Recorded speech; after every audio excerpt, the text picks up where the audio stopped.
क्या वर्णन करूं महिमा इनकी, ये देव बड़ा ही निराला है। जो शरण में इनकी आ पहुँचा, उसे सर्व सुखी कर डाला है। जो दामन इनका थाम लेवे, उसके कष्ट सभी कट जाते हैं। संकट में अगर पड़ जाए भक्त, तो ये आकर उसे छुड़ाते हैं। ये कथा बहुत पुरानी है, द्वापर का अंतिम पसारा था। उस मायापति की माया में कलयुग का शुरू नजारा था। महाभारत के युद्ध की एक गाथा तुम्हें सुनानी है। इन श्याम धनी के महादान की ये एक छुपी हुई निशानी है। सब समय समय का चक्कर है, बिन समय न कुछ हो पाता है। जब समय पलट जाता है नर का, तब क्या से क्या हो जाता है। थे कौरव पांडव भाई भाई, पर भाईचारा रहा नहीं। आपस की खींचातानी में कुछ कुल में बाकी रहा नहीं। थे धर्म युधिष्ठिर उस कुल में, पर धर्म धर्म से पला नहीं। पापी दुर्योधन के आगे कुछ चारा उनका चला नहीं। संकल्प था दुर्योधन का जीते जी इन्हें मिटा दूंगा। मिट जाए चाहे संसार सभी, पर नामो निशान मिटा दूंगा। एक रोज छली दुर्योधन ने एक सुंदर खेल रचा डाला। उस खेल में पापी ने विष भीम बलि को दे डाला। मूर्छित हो गया जब भीम बलि, दरिया में उठा कर डाल दिया। मानो दुर्योधन ने ऐसे जीवन का कांटा निकाल दिया। ऐसी हालत में भीम जिस समय नागलोक में जा पहुंचा है, वासुकी नाग की कन्या का मानो सुहाग ही आ पहुंचा है। वासुकी नाग को एक समय माँ पार्वती ने वचन दिया, होवे कन्या उत्पन्न तेरे, ऐसा सुंदर आशीर्वाद दिया। यह कन्या वही अहलवती थी, जो माँ की भी वरदानी थी।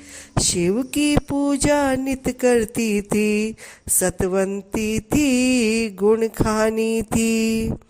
शिव के पूजन में एक रोज ये ताजी फूल न चढ़ा सकी। माता पार्वती भी अपने कुछ मन के भाव न छुपा सकी। माँ पार्वती ने क्रोधित हो उस कन्या को शाप दिया। मुरझाए पुष्प चढ़ा करके पति का मेरे अपमान किया। ये शाप तुझे मैं देती हूँ, इस करनी का फल पाएगी। मूर्छित फूलों के बदले में मूर्छित सुहाग ही पाएगी। अहलवती बोली, माता सब जप तप नष्ट हो जाएगा। अगर उजड़ गया जो सुहाग मेरा, तो जन्म भ्रष्ट हो जाएगा। अपराध हुआ मुझसे माता, वरदान दूसरा दे डालो। सुख से भर दो झोली मेरी, या जीवन मेरा ले डालो। बल बुद्धि में होगा अपार, उसे जीत न कोई पाएगा। ये पुरुष वही था भीम, जिसे वहाँ मूर्छापन में पाया है। वासुकी नाग की कन्या ने झट अमृत इन्हें पिलाया है। फिर नारद मुनि की आज्ञा से दोनों का हुआ विवाह वहाँ।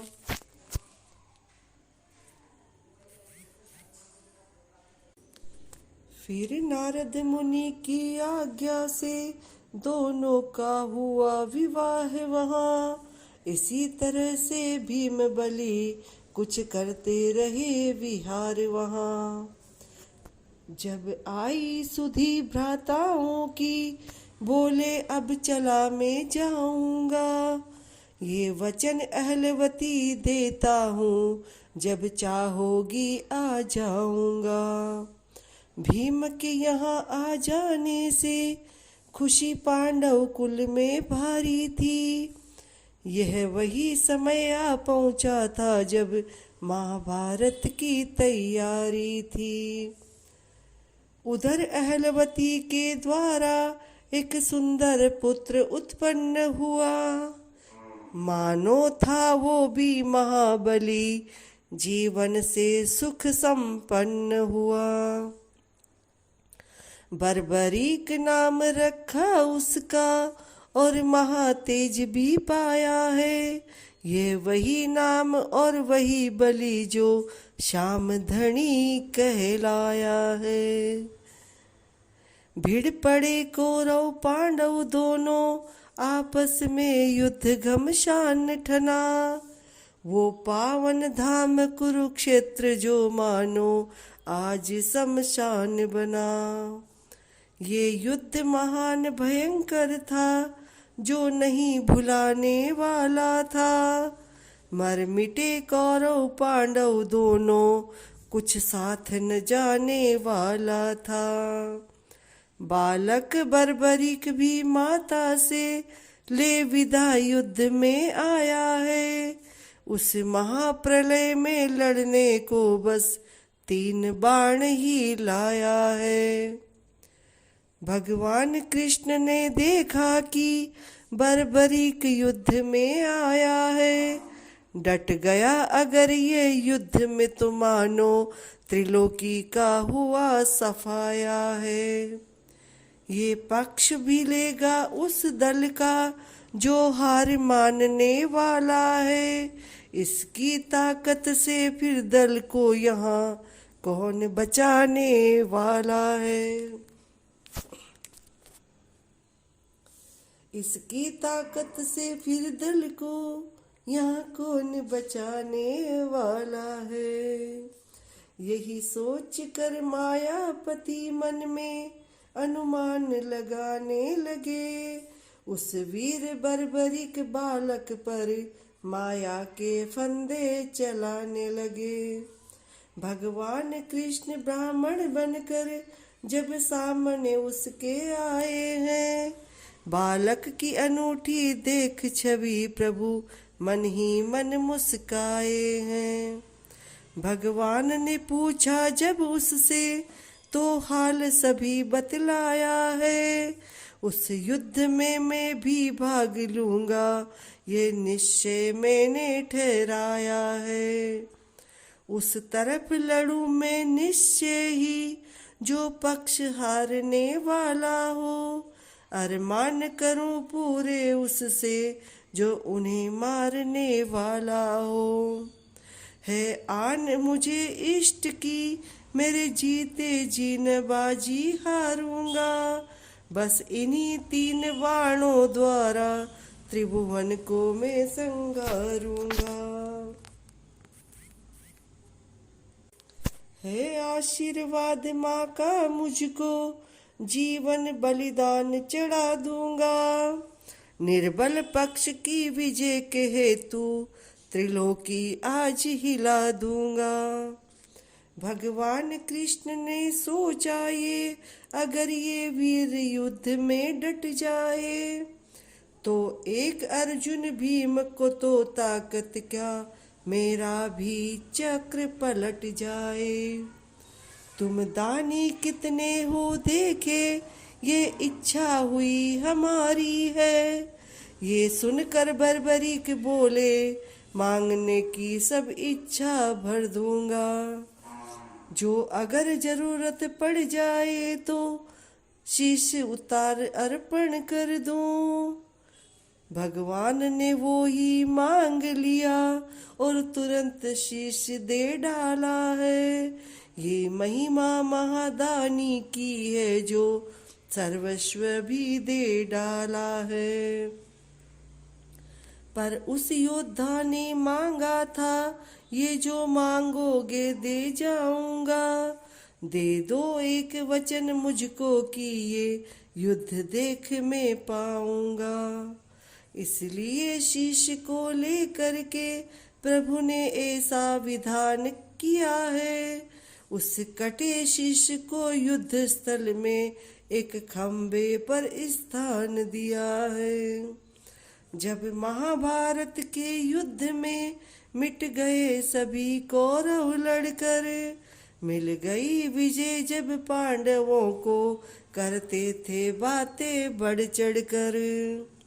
जब बोले कृष्ण भगवान स्वयं ये युद्ध किसी ने किया नहीं, तब फैसला दिया शीश ने ये जो देखा सो बतलाते थे। इस कुरुक्षेत्र की भूमि में मायापति ही दर्शाते थे। भगवान कृष्ण की महिमा से पांडव गण का जयकार हुआ। काली खप्पर वाली द्वारा सब दुष्टों का संहार हुआ। भ्रम दूर हुआ पांडव गण का, भगवान कृष्ण मुस्काते हैं। उस कटे शीश की ओर देख मोहन बलिहारी जाते हैं।